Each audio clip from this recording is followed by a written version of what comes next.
ముఖ్యమంత్రి చంద్రబాబు విశ్వాసఘాతకానికి పాల్పడుతున్నారని అన్నారు వైసీపీ మాజీ ఎమ్మెల్యే వెంకట్రామరెడ్డి. ఎన్నికల సమయంలో ప్రజలకు ఇచ్చిన హామీలను అమలు చేయడంలో ప్రభుత్వం పూర్తిగా విఫలమైందని ఆగ్రహం వ్యక్తం చేశారు.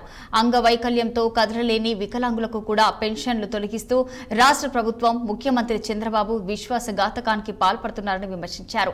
పెన్షన్ల తొలగింపుపై వికలాంగులకు అండగా ఉండి పోరాడతామంటున్న అనంత వెంకట్రామరెడ్డితో మా ప్రతినిధి Mohammed Rasool face to face. రాష్ట్ర ప్రభుత్వం పెన్షన్ల విషయంలో తీసుకున్నటువంటి నిర్ణయం రాష్ట్ర వ్యాప్తంగా ప్రకంపనలు సృష్టించింది. ప్రధానంగా వికలాంగులు కావచ్చు, అదేవిధంగానే వృద్ధులు కావచ్చు, లేక మానసిక వికలాంగులు కావచ్చు, ఇలాంటి వీరి విషయంలో ప్రభుత్వం తీసుకున్నటువంటి చర్యలు ఒక్కసారిగా ప్రకంపనలు సృష్టించింది. చాలా మంది అర్హులకు కూడా పెన్షన్ తీసేశారు అనేటువంటి విధంగా వారు ఆందోళన వ్యక్తం చేస్తున్నారు.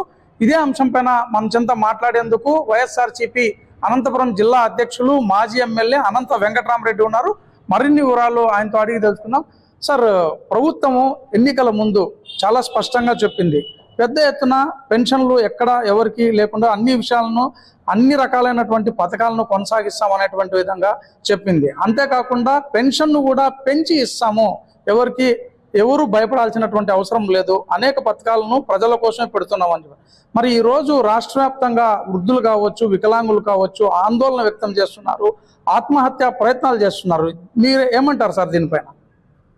పెద్ద ఎత్తున ఈ కూటమి పార్టీలన్నీ కూడా ప్రచారం చేశాయి.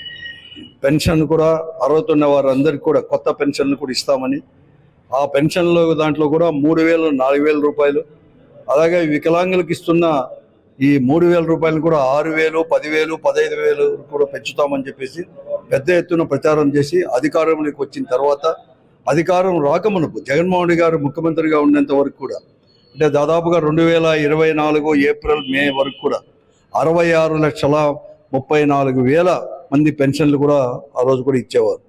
కానీ ఈరోజు ఒక సంవత్సరంలోనే 62,19,000 పెన్షన్లకు, అంటే దాదాపుగా 4,15,000 మందికి వృద్ధులకు ఇతరులకు కూడా పెన్షన్ కూడా తీసేసిన విధానం కూడా చూసాం.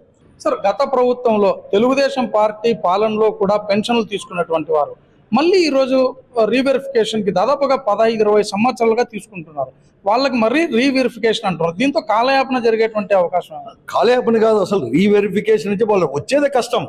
బయటికి వచ్చి మంచం దిగి లాంటి కుర్చీ దిగి ఇంటి నుంచి బయటికి రావడమే కష్టం. వాళ్ళు కాలకృత్యాలు తీర్చుకోవడానికి బాత్రూంలోకి అక్కడ పోయేదానికే కష్టంగా ఉండేవారు కూడా రీవెరిఫికేషన్ పేరు అన్ని తీసుకొని రావాలా.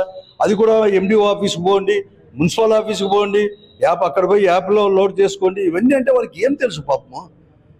అసలు మానవీయ కోణంతో కూడా ఆలోచన చేయకుండా, మానవత్వం లేకోకుండా ఈరోజు ఈ ప్రభుత్వం అనేది కూడా ప్రవర్తిస్తూ ఉంది.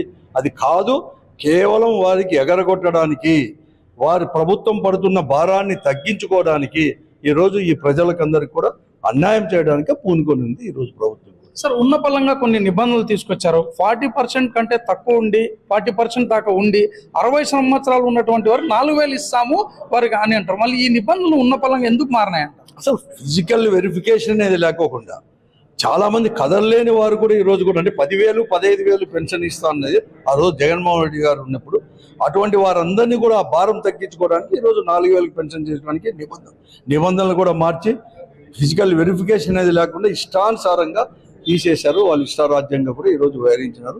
దానికి మూల్యం చెల్లించుకోక తప్పదు. ఇక్కడ మున్సిపల్ చైర్మన్ కూడా ఉన్నారు. ప్రధానంగా ప్రతిదీ కూడా మున్సిపల్ కమిషనర్ కి రెఫర్ చేస్తున్నారు. ప్రధానంగా ఏ అంశాలు అయితే ఉన్నాయో వాటికి రీవెరిఫికేషన్ కంటూ మున్సిపల్ కమిషనర్ వద్దకు ఇక్కడ నుంచి తీసుకెళ్ళి, మరి మీరు మున్సిపల్ చైర్మన్ గా ఏ విధంగా మీరు దీనిపైన స్పందిస్తారు? కేవలం కూటమి ప్రభుత్వం అధికారంలోకి వచ్చిన తర్వాత, ఎన్నికల ముందైతే చంద్రబాబు నాయుడు గారు ఏ విధంగా చెప్పారు, మేము పెన్షన్ పెంచుతామని చెప్పి దర్జాగా చెప్పుకుంటూ ఈరోజు అధికారంలో రావడం జరిగింది. అధికారంలోకి వచ్చిన తర్వాత కేవలం కోతల ప్రభుత్వంగా మారింది. ఈరోజు అనేక సంవత్సరాలుగా పెన్షన్ తీసుకున్న వారికి ఈరోజు వికలాంగులు ఏ విధంగా నిన్నటి రోజున మనం కలెక్టరేట్ వద్ద చూస్తే రోడ్డుపైకి వచ్చేవాళ్ళు, మా పెన్షన్ మాకు కావాలా, ఎటువంటి పరిస్థితికి వెళ్ళకూడదు, పోకూడదు అని చెప్పేసి ధర్నాలు, నిరసనలు చేస్తున్నారంటే కూటమి ప్రభుత్వం ఏ చోటకి దిగజారిందో కూడా ఒకసారి మీరు అందరూ అర్థం చేసుకోవాలి. అయినప్పటికీ కూడా వైఎస్ఆర్ కాంగ్రెస్ పార్టీ ఎప్పుడూ వాళ్ళకి అండగా ఉంటుంది. ఏమైనప్పటికీ కూడా వారికి ఇవేవైతే 3 days నోటీసులు ఇచ్చారో అవన్నీ కూడా వాళ్ళకి మరీ పెన్షన్స్ ఏ విధంగా 1st సెప్టెంబర్ నుంచి అదే విధంగా ఇవ్వాలని చెప్పి కోరుకుంటూ మేమందరం కూడా పార్టీ తరఫున వాళ్ళకి అండగా ఉంటుందని తెలియజేస్తున్నాను. ఇది మొత్తం పైన చంద్రబాబు నాయుడు ముఖ్యమంత్రి ఒక విశ్వాసఘాతకానికి పాల్పడ్డారు. ఎన్నికల సందర్భంలో ప్రజల సంక్షేమం కోసం పథకాలన్నిటినీ కొనసాగిస్తామనేటువంటి విధంగా చెప్పినటువంటి ముఖ్యమంత్రి చంద్రబాబు ఈరోజు ఒక్కసారిగా వికలాంగులకు అదేవిధంగానే మానసిక వైకల్యం పొందినటువంటి వారికి ఇలా ఎంతో మంది కదలలేనటువంటి స్థితిలో ఉన్నారు. ఇలాంటి వారికి కూడా పెన్షన్లు తెసి మరీ ఈరోజు రీవెరిఫికేషన్ పేరుతో వారు సదరన్ క్యాంపులకు వెళ్లాలనేటువంటి విధంగా చేస్తున్నటువంటి సూచనలు ఏమాత్రం కరెక్ట్ కాదు. కనీసం వాళ్ళు ఈ ప్రధానంగా కార్యాలయాల వద్దకు కూడా వెళ్ళలేనటువంటి పరిస్థితి, కాలకృత్యాలు కూడా తీర్చుకోలేనటువంటి దౌర్భాగ్య స్థితిలో ఉన్నటువంటి వికలాంగులకు రీవెరిఫికేషన్ పేరుతో కార్యాలయాల చుట్టూ అదేవిధంగానే వైద్యుల చుట్టూ తిప్పడం ఏమాత్రం సమంజసం లేదు. ఈ పెన్షన్ల విషయంలో ఖచ్చితంగా పూర్తి స్థాయిలో మేము మద్దతు ఇస్తాం, ఎంతవరకైనా వికలాంగులకు మద్దతు ప్రకటించి పోరాడతాం అనేటువంటి విధంగా అనంతపురం వైఎస్ఆర్సీపీ పార్టీ జిల్లా అధ్యక్షులు మాజీ ఎమ్మెల్యే అనంత వెంకటరామరెడ్డి అదేవిధంగానే అండగా ఉంటామనేటువంటి విధంగా మేయర్ వసీం సలీం కూడా చెప్తున్నారు. రసూల్ 6 టీవీ అనంతపురం జిల్లా నుంచి.